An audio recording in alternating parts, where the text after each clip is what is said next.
Well, hello.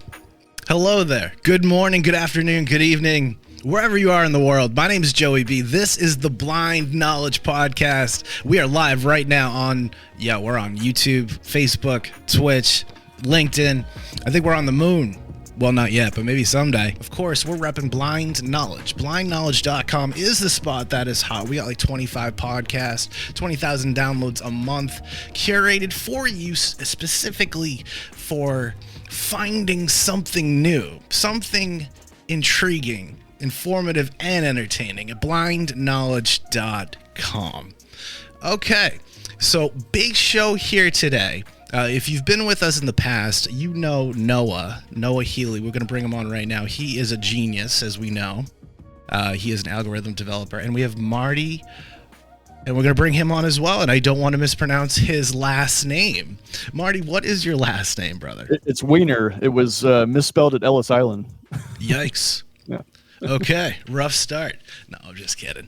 Thanks for joining me, Marty. If you don't know Marty, let's make sure everyone knows. Former CTO of Reddit, one of the founders of Pinterest, and like a legacy resume is what this guy has going on. That's why I have this gray hair. Is that what that must be? Yeah, that's where the gray hair comes from. That. Yeah.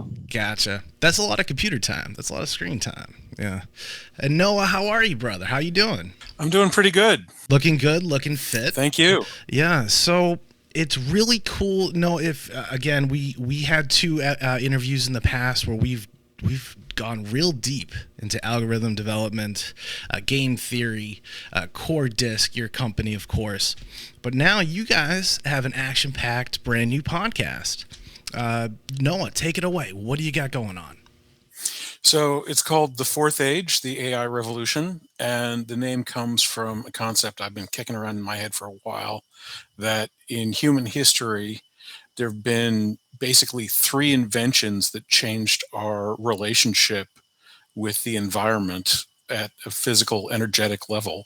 And they are the plow, which changed how much food people could get out of a given acre, the Watt steam engine that made it so that human bodies weren't the cheapest way to do work, and now the computer, which we are still in our infancy of trying to figure out what can actually use it for, but gives us the option of having something that's cheaper than a person to do complex information and decision tasks. Yeah, it seems a little more moral than just using a person as well. Don't want to dive that deep into it, but computers have like changed everyone's life since dial-up and AOL, right? Since before then, there was a case where basically air travel was enabled by a fortuitous pairing in a seat. It turns out that scheduling is a very difficult problem, and without computerized scheduling systems, it's quite likely that air travel would have remained so expensive that development on general jet travel would never have actually come to pass. That's a wacky fact. Just out of curiosity, I don't know if you know this or not, but it'd be great if you do. What did they do before computers as aviation experts? Like, how do they land the planes? Well, landing isn't the big deal. The big deal is utilization. So the modern thing which is very irritating to the modern traveler, because a flight gets delayed in a city that's unrelated to where you're coming from or where you're going to, and as a result of it, you're spending the night at the airport. But these sort of multi-step cycles that they've put together are much more efficient and allow for the airplanes to be used much more frequently. And for the companies, the jet is a major capital expense, and when it's not in the air, it's not earning money. So they would use a spoke wheel setup where basically jets would fly back and forth between a single city. And so only cities that were large enough to have populations that wanted to move back and forth on regular schedules would have any kind of regular air service. I can't believe you know that, but I knew you would know it, Noah, because you're a friggin' genius. As we know from the last 2 episodes. If you haven't seen the last 2 episodes with Noah Healy, definitely check them out on YouTube as soon as you can. YouTube.com/appline knowledge. It's basically just me being dumbfounded and getting my education on. And I think, and I bet that that's what you guys kind of do with this podcast, right, Marty? Like, is that the goal here, to like drop some knowledge, or what are you guys trying to do? Well, we are two incredible geeks. I think we both have computer science backgrounds, so Gold medal geeks. Okay. Dangerous when you get those two kinds of people in the same room. But the area we're particularly interested in is, we're now hitting this revolution around, I don't know, earlier part of this year. Suddenly, ChatGPT and are you familiar with Stable Diffusion and Midjourney? Ooh, no. Can you tell us what that is for sure? So ChatGPT, right? You put in a prompt and it tells you something. You can say, I'd like a recipe that includes chicken and waffles. What do I make? And it spits it out. Midjourney, Dolly, Stable Diffusion, and others. You put in a prompt and it gives you back images, and the images are stunning. They look like whatever you want them to look like. If you want them to look like real life, they look like real life. There's a couple of tweaks and a couple of things you may notice. Classic tell is that the hands don't look quite right because the models aren't there yet, but they will be eventually.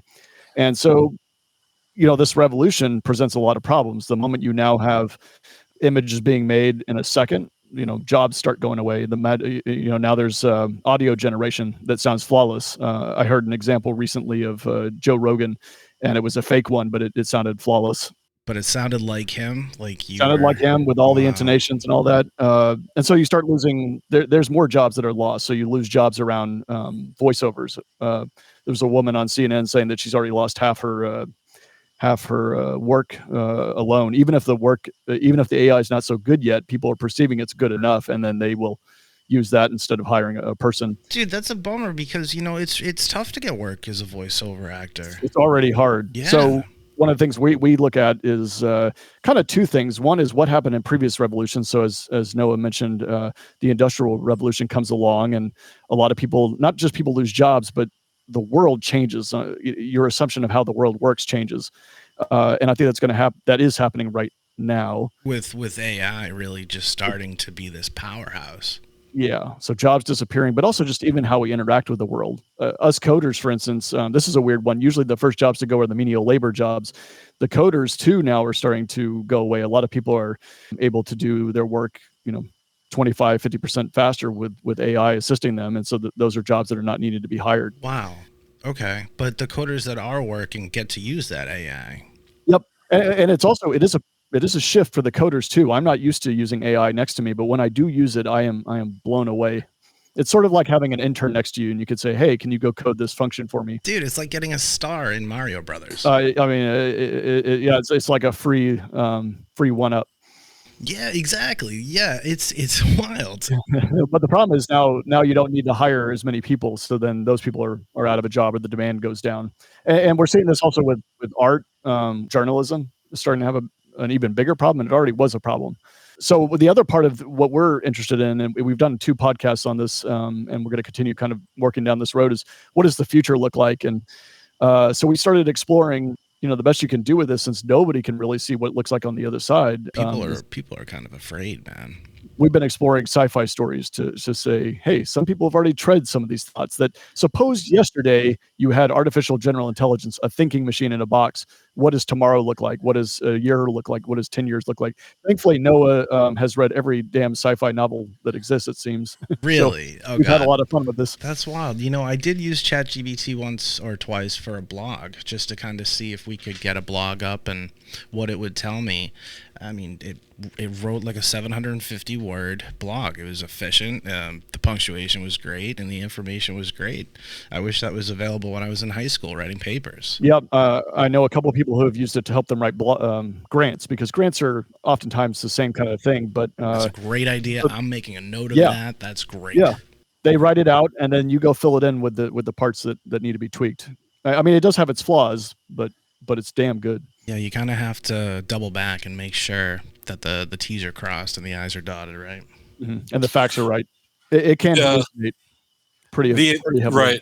The other issue that you run across is that when you're doing things that are actually novel, ChatGPT is essentially very good at producing the sorts of information that generally exists. So, thinking about journalism, the man bites dog versus dog bites man, a great deal of journalism is local, and a great deal of local journalism is pretty similar because towns are towns and cities are cities, and The police are same stuff police, happens. right? Yeah. And so, because there's a very large corpus of that data, ChatGPT is very, very good at producing things that look like that.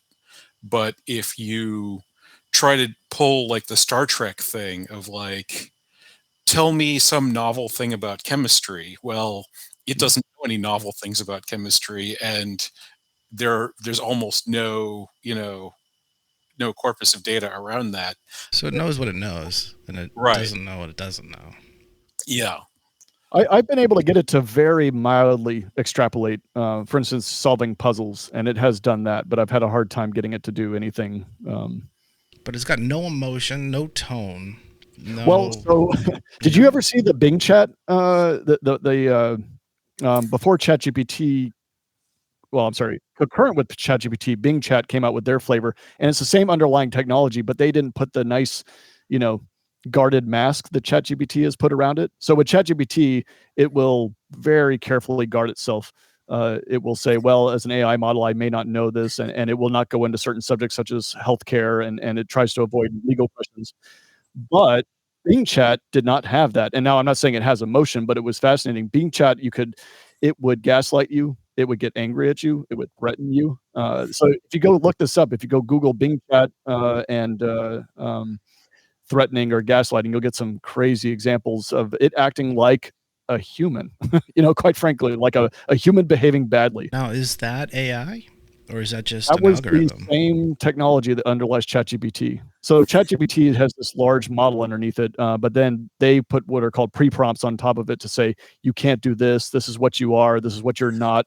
And I think Bing Chat just was like, let's go, man. Yeah. and so it acted like an angry human that had no guardrails. So in your first episode, what did you guys really hit on? How did you break the ice? Because I think people need to know that you guys are very, very well versed, very educated, very experienced in your fields.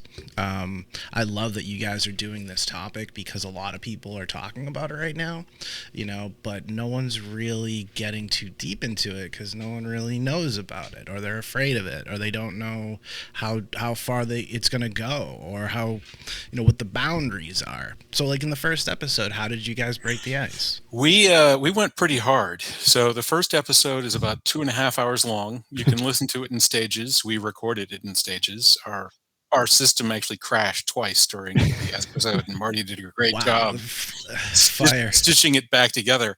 I can't even hear the seams myself, but we went into basically every field we could think of in terms of where we are now, what's on the horizon, and what might be just past the horizon, across every professional field, all social institutions, everything, and tried to give a little bit of the flavor of what kinds of thoughts and knowledge that we have on each of those subjects. Okay, so you guys really dropped the whole shopping list. Anything you really had information on right in that first episode. Not everything. Not everything. Okay. I was talking to Marty this concept that I'd heard about from Joss Whedon, that the first 6 episodes of your show are the pilot. So you basically always have to go over everything over again. So I think we're up to the 6th episode of the two of us talking, and each new one has introduced a bunch of new ideas and other things. As Marty said, we've got 2 episodes. We're bringing them down in time frame. We did 2 episodes on sci-fi futures. Episode 1, less than positive sci-fi futures. Episode 2, more positive sci-fi futures. So I'll give you the kind of question we were sort of exploring in that is, will it be like Star Trek, where it's everybody can pursue art and enjoy their time and fight Klingons, I guess, or is it going to be a little bit more like Terminator? And there's a third option that's interesting, and that's Wall-E, where we're all sitting around floating on futuristic inner tubes, fat, dumb, and lazy, and everything's just joyous and free and happy. Yeah, but then there's a lot of far more nuanced, interesting stories that we explore. When does it go evil, man? Like when does the bad side of ChatGPT, or not ChatGPT, but AI happen? Because apparently, I'm not saying it's going to happen, but apparently this is the fear, that it needs to be handled. It needs to be controlled so it doesn't get, a mind of its own. That's the issue, and that's why I think we really need to be talking about this and getting perspectives, because it went evil a while back. It already went evil. Oh crap. Okay. Evil is a fairly common thing, sadly. And civilization requires institutions to buffer and discourage evil behavior. Yin and yang, right, Noah? Yeah, and our civilized institutions are built around the assumption that the only things capable of sophisticated action are human beings. So we have things like laws against fraud when you get into deals, and markets that are based on the idea that people are initiating all of the buy-sell orders, and journalism where certain places hire skilled people and fact checkers and so on, until AI takes out all the journalists, basically. Well, to some extent, that's already happened. Media consolidation within the journalism space means that there isn't competitive fact checking going on anymore, and then the drive to lower production costs means that they're bringing on AI. You may have seen like those mashups where people stitch together local news shows from across the country, where every single one of them is saying exactly the same thing. Yeah, because they're all owned by the same company and a script has come down from on high.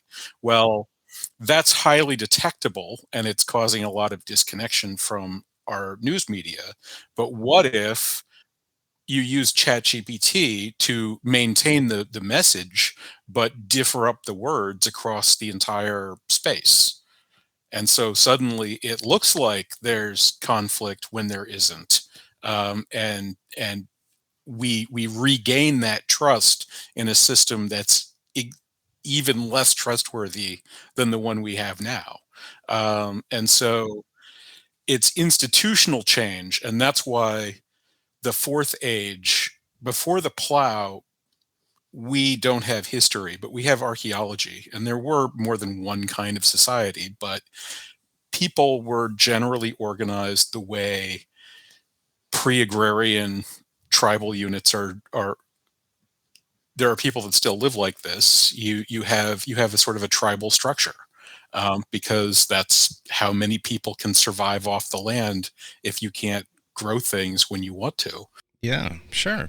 And you're saying this, wait a minute, I'm sorry. You said that it's actually, there's cultures going through that today? Yeah. There are in the extreme north in Canada and Siberia, there are, and also all the way over into like Finland, there are Lapps and Eskimo and other groups that nomadically follow reindeer and or seals and hunt or herd. There's tribal units in the uplands of the Amazon and in certain parts of New Guinea, and some of the other islands. And of course, there's the Andaman Islanders, who are off limits. There's a small island off the coast of India. But no, these folks probably aren't going to know about AI yet. Right. Well, the point is that these folks can't use plows. So that's an even bigger problem for sure. So they're fronting a society and societal organization that's pre-agrarian. We're post-agrarian, post-industrial, so our society can cope with machine. They're just behind on the times. They just got to catch up a little bit. Well, not necessarily. We need to catch up, is my point. We need institutions strong enough to cope with computers. How so? No, I don't get it. Well, again, we use our financial institutions to tell us what to do, to tell us how valuable different things are. We use our medical institutions to diagnose us when we're sick. We use our political institutions to decide large cultural policies. We know for a fact that all three of those things are declining in use, and we know for a fact that two of those things, we don't have a good new political model, but for medicine and finance, we have demonstrations or mathematical proofs that there are better ways to do it that we aren't doing. So, for example, there have been multiple studies that have shown that you can train up a machine learning model that will be able to extract more and more accurate information from medical scans than human beings can be trained to extract. That's wild. And that's life-changing, life-saving stuff, for sure. I mean, that's huge. The issue is that our current medical system, and indeed the way that we make these things operate and test and see that they work like this, means that we cannot integrate that technology into our medical system. So we are absolutely killing people that we could save if we could develop a medical system that could use machine discrimination and judgment. How do we do it? Do we give that away on the podcast, or do we wait on that one? Get the patent first. That would be huge, though. Hey, everybody, it's Joey B. This is the Blind Knowledge Podcast. Hanging out with Marty, hanging out with Noah.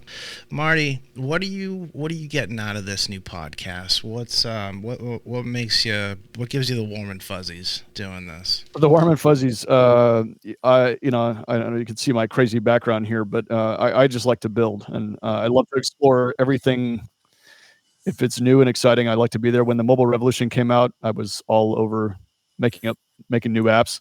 And so when I saw this happening, I was like, I've got to be in the center of it somehow. And I've been using AI for various things since before. If you go back a couple of years, you would never use the term AI. It was almost like a joke. My dad said that in the 60s, there was this theory that by the 70s, AI would be solved. And of course, that's pretty silly. But AI became a joke of a term for a while because it was so far out there that if you even talked about it, you were considered kind of a crank. But for years, like when I was at Pinterest and at Reddit, it was far more statistical modeling and machine learning. And we tried all these different things to get better results. Around 2015, neural nets the neural nets have been around forever, but they started to really work. What's the neural net, just for people who don't know? Think of a neural net as a model or a simulation of how our brains work. So you got little neurons. They, after a certain amount, they fire. You put an output and an input, and you say, "Here, I want you to match these two." And so they're very hard to train up.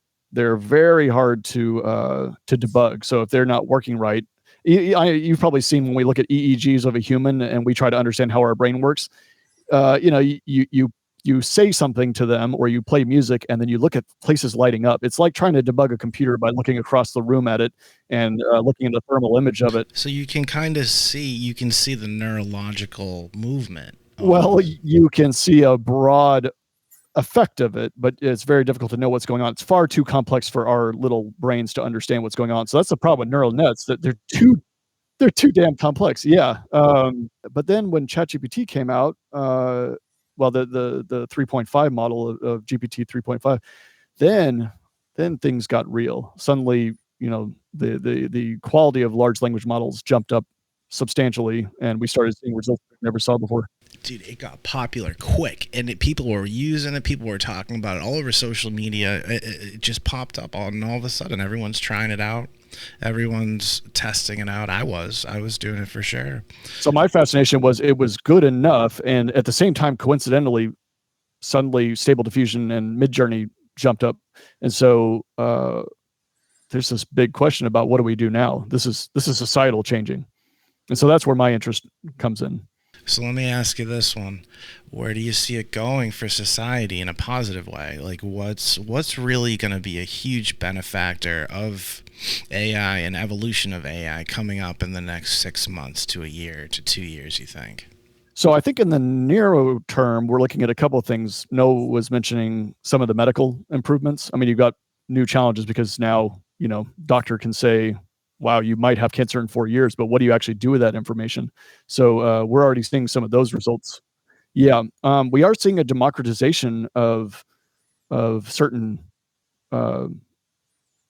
tasks. So, yes, it is destroying art. At the same time, people who can't create art now have access to it. I remember hearing a story of one artist was very upset, and rightfully so, that she may lose her work.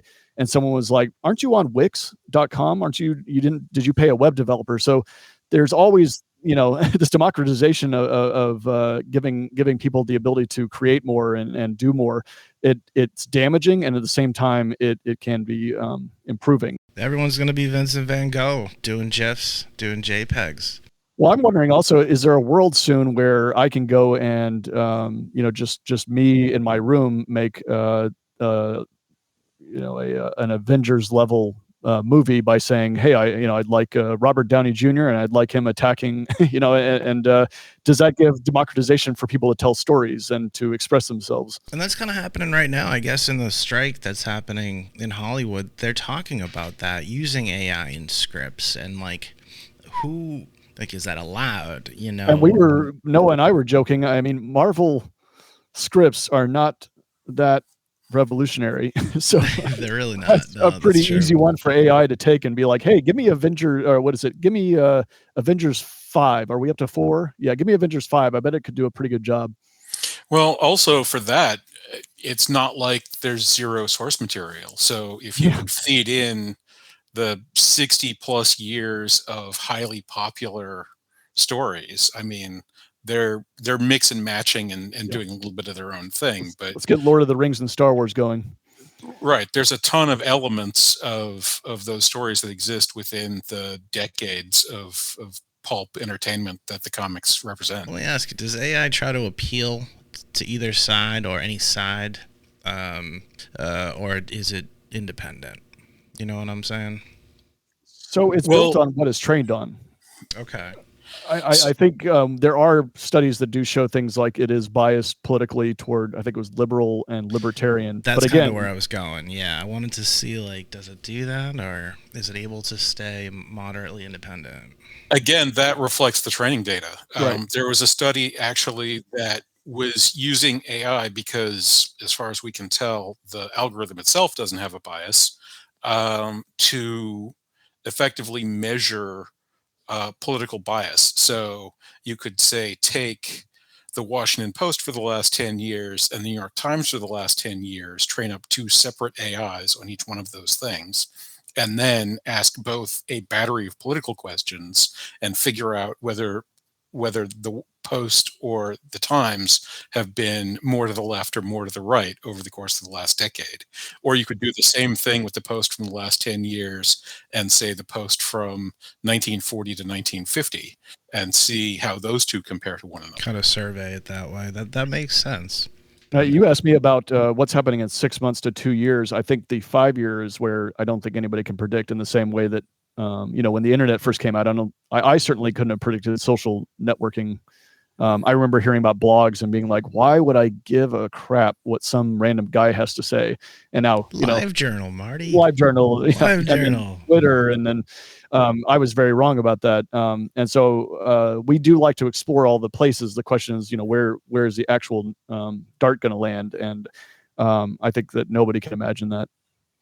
It's a wild thing, and what comes up in a lot of conversations is, how is it going to be moderated? How is it going to be regulated is really the word. And who does that? Is it a scientist? Is it a pool of scientists? Is it mathematicians? Is it folks like yourselves? Is it politicians? Is it how the heck is that going to work? And that's a powerful position to have, And you saw already Sam Altman, the CEO of OpenAI, and a couple of other folks went in front of Congress and started discussing this. And it was interesting because at least one or two congressmen or senators, I can't remember who it was, were self-aware that they don't know what the hell's going on, and they barely understand how to use Twitter or anything else. Which is absolutely mind-blowing. That makes you wonder why they're there, but nevertheless. Right. So there's discussions about things like, well, what if we put a moratorium on AI? And one thing Noah and I have discussed is that's almost comically impossible. I mean, sure, you could put something on it now. But would China do that? Now, are they more advanced? It's never worked in the past.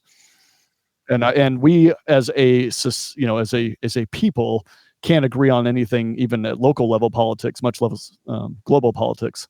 Yeah, then that's gonna be. I'm sorry, Noah. Go for it. That again gets to the point. None of the institutions we presently have demonstrated or have mechanisms that would allow them to have the capacity to carry that level of responsibility. You point out that's a lot of power. No current institution can generate enough trust to actually reliably use that level of power. And so that's one of the primary challenges. If we do not develop institutions that can generate enough trust to cope with that issue, then the institutions we have will be ripped apart by them. It's like the Book of Eli. You ever see that movie? Like the biggest premise or one of the biggest themes in there is the having that knowledge, having that book, that power of that book. You know, if it breaks down in that way, I think that's a really bad thing for society. But if we can keep it independent and scientific and make it make sense, you know, it could be so great for society. It really can. Yeah. Well, I see sort of three paths. All right, break it down for us, man.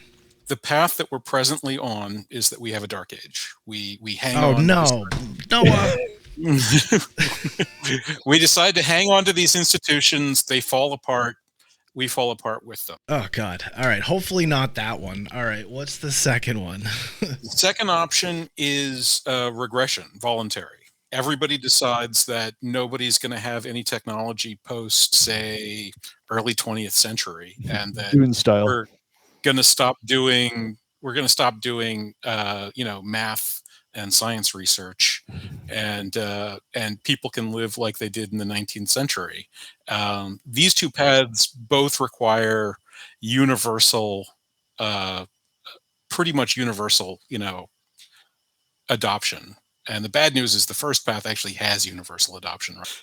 Path 3 is people reach out, we dig in, and we figure out, like I've got a potential solution for economics. You'd asked, how we solve medicine. Doctors need to be a part of that conversation. Like I don't have enough medical knowledge to solve those problems. A few people get together, reach out, and we have these discussions in open forums, and we figure out the structures that are actually capable of utilizing this enormous resource.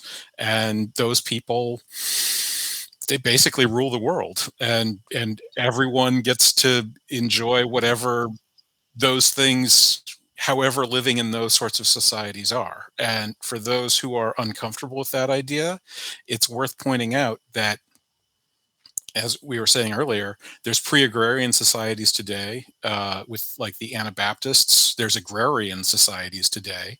It's reasonable to believe that a post-computational society could allow for some minor subculture to exist as a industrial subculture. It is pretty wild if you think about that. Like we're running supercomputers, quantum computers. We're out on asteroids taking samples, and there's still some societies learning how to plow. And that's, whatever you got to do to live, right? And I'm sure maybe they aren't perfectly happy being at that level, or maybe they don't even know they're at that level. I mean, it's an interesting. For most of them, they're aware of the differences, and they have their traditions, and they live the way they live. Like I know that there's this island somewhere in like the Mediterranean area where like you don't go to it. That's what I was talking about. The Andaman Island. It's off the coast of India, way off the coast, and they murder anyone who isn't part of the tribe that they see. Just for showing up and just saying hello, and they just take. They had an incident, I believe, several generations ago where like a missionary showed up and a lot of the tribe got very sick because they have they were isolated for centuries and they have nothing in common, and Sure. so Yeah, they didn't their have any story defenses is in their yeah yeah, sure. their story is that strangers are demons or whatever it is. Like nobody's spoken to them, we don't know what it is, but they, if you fly a helicopter too low, they throw spears at it. If you show up on the shore, they throw spears into I've you. heard that they're throwing spears up at helicopters. Like they're hey, they're doing the damn thing as a tribe. What do you say? Unless you're a part of it, how do you know? Marty, what is AI going to do for us? What is it going to cause? Is it going to cause traffic backups? Is it going to make traffic go better for us? Is it gonna take me out as a musician? Is it just going to write songs now, and we don't get record credits? Like, what's it going to do, man? What do you think? So I'll tell you a thought experiment we've played with. Absolutely, yes. All those things will. I mean, we're already seeing AI doing all those things. And is that a good thing or is it a bad thing? Because right now I'm thinking it's not so great. It's not great but it's for us. impressive. The question is, where's it going to go? I mean, when you saw when the Industrial Revolution happened, you saw, blacksmiths suddenly lose their livelihood, and glass blowers and other artisans. They still exist, but They they're had more to switch they're trades. more Yeah, they had to artisans. find a new way of earning a living. So I think this, from our society, it's a real bad thing that's going to cause a lot of pain in the short term. But I guess the question is, in the long term, is it going to benefit us? What could it do that's going to be great though? What do you think? Well, if we can do everything we're doing today times 1,000, if it could help us solve fusion, and suddenly we now have fusion energy, and energy is not a problem. If it can put us in a world where we don't have hunger, we don't have medical problems. I mean, that's the Star Trek solution, right? Where you're floating around doing artwork and exploring the universe without stress. I think that would be great. The thought experiment that we play that makes me wonder if we'll even comprehend what's coming is, it starts with this idea that if you go back 100 years ago, would you understand how things work? Would you be uncomfortable? Would you effectively have culture Shock. shock, right? So you go back to 1923. How does the money work? Noah teases me that I wouldn't be wearing a hat, and that would be wild. Segregation was okay. I mean, maybe people thought it was not a great thing, but it was generally commonly accepted, and that's how you work. So you would be just in complete culture shock, the same way, if we dropped in the middle of a small town in China, you wouldn't know how the money works, what are the customs, what's the, how to even greet people.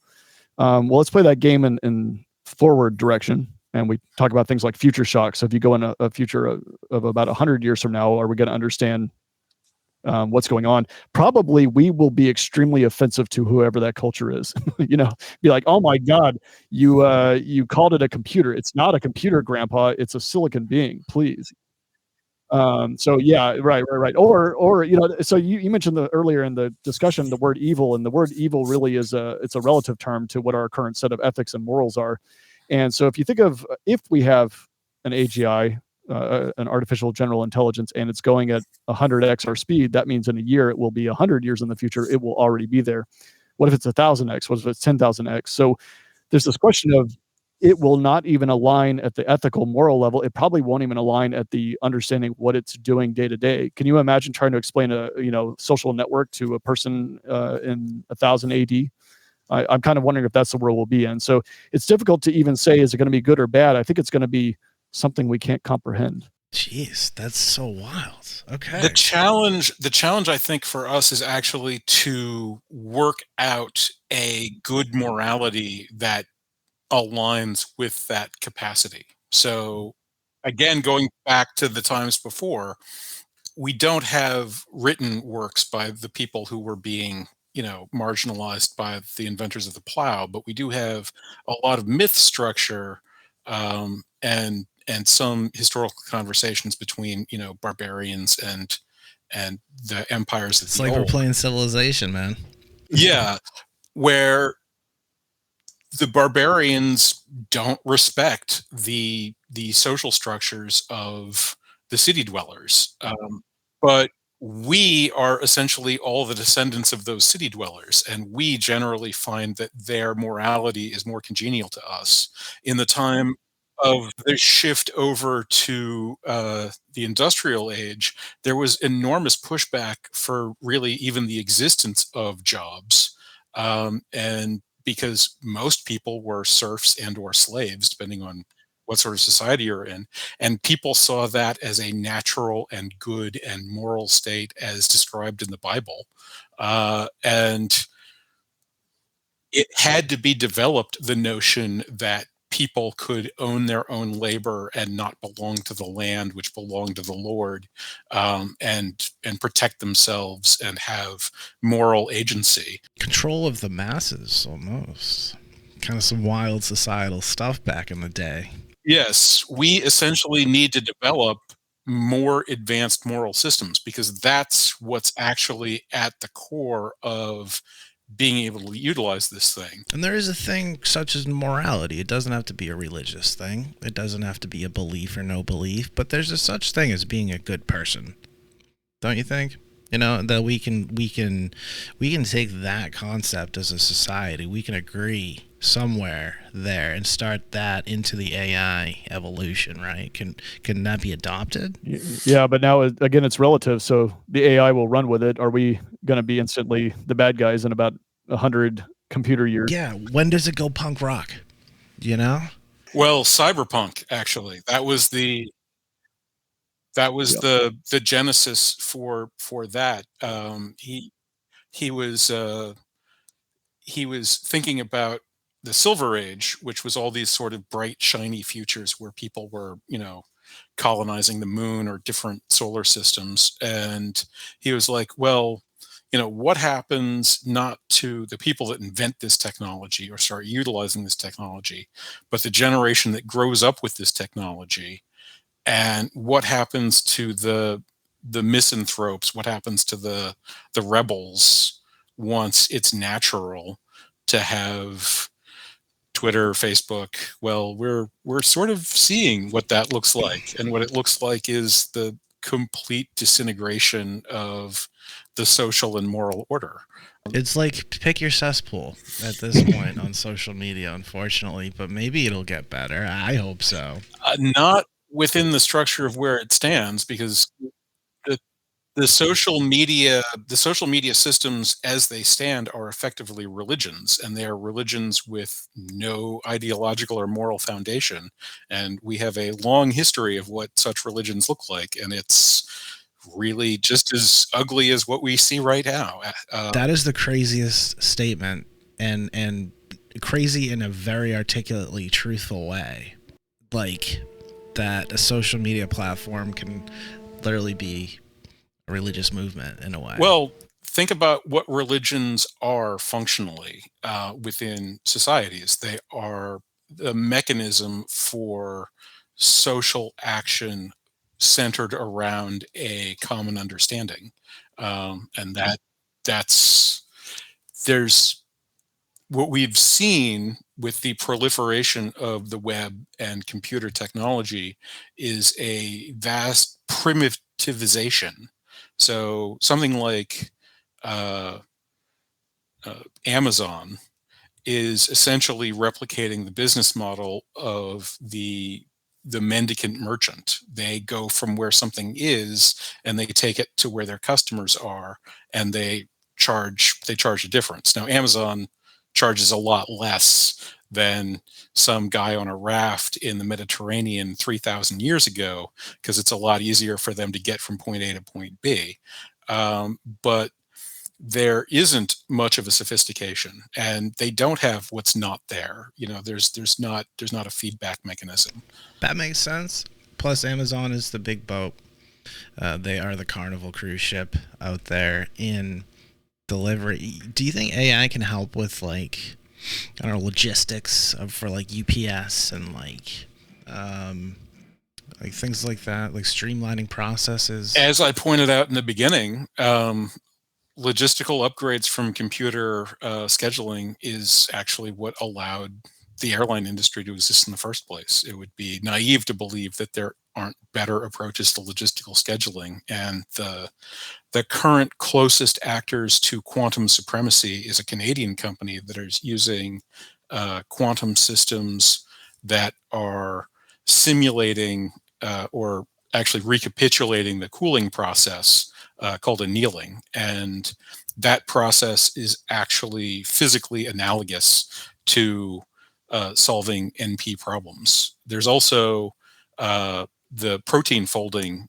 display that Google put on about a year ago now, which is solving those very large scale problems. So there's, every reason to believe that some of the game AI techniques or quantum process techniques could significantly upgrade our logistical abilities. Oh, I was just going to say AI is also solving, there's the logistics, but then there's the on the ground. How do you, get products to people? And one company I'm advising is called Revo, and they're using AI to detect if your tire is about to break. So rather than sending that, truck out on the road with a tire that's going to break and completely, mess up all the shipments for that day, replace it now. So, before it does.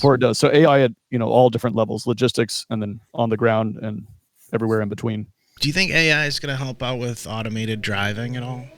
Oh, when are we actually going to see self-driving cars? I mean, we're seeing them on San Francisco. There's problems, but there's problems with humans too. We've got Waymo and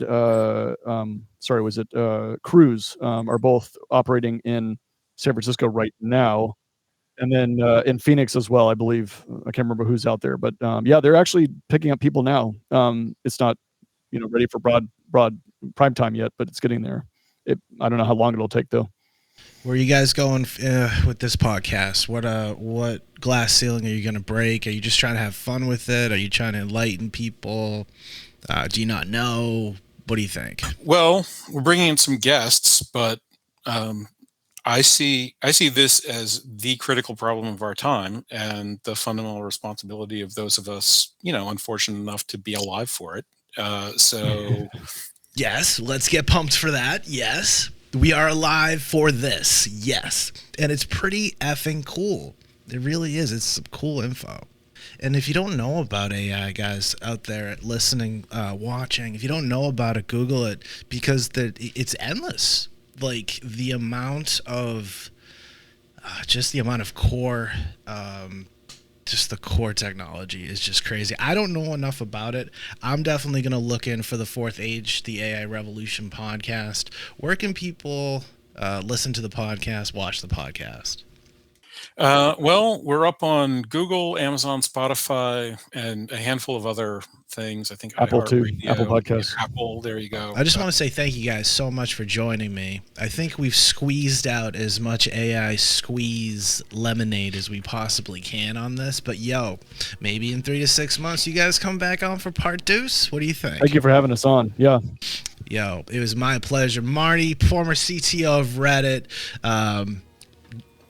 Dude's a genius, legendary genius. He did Pinterest, and now he's doing AI Revolution podcast. Noah Healy, we know him from the past. We know him from it's Core Disk, right, Noah? Core Disk, yes. Core Disk. He's an algorithm developer. Thank you guys so much for joining me. All right, that was pretty informative and entertaining, right? And that's what we try to do. It's blind knowledge, blind as in David, knowledge.com. My name's Joey B. What do you think of the show? What did you think of the show? Should we get some popcorn? I don't know. Hit us up. info@blindknowledge.com. Check out blindknowledge.com if you are a content creator, if you are a business trying to advertise, if you have a thought, maybe you didn't like it, maybe you did like it, maybe you want to hear more of what we're doing. Any feedback is good feedback. BLIND knowledge.com. Marty just showed up there. AI is taking over, man. I'm out of here. Everyone have a blessed day. And hey, tell someone you love them today. All right, we out. Peace.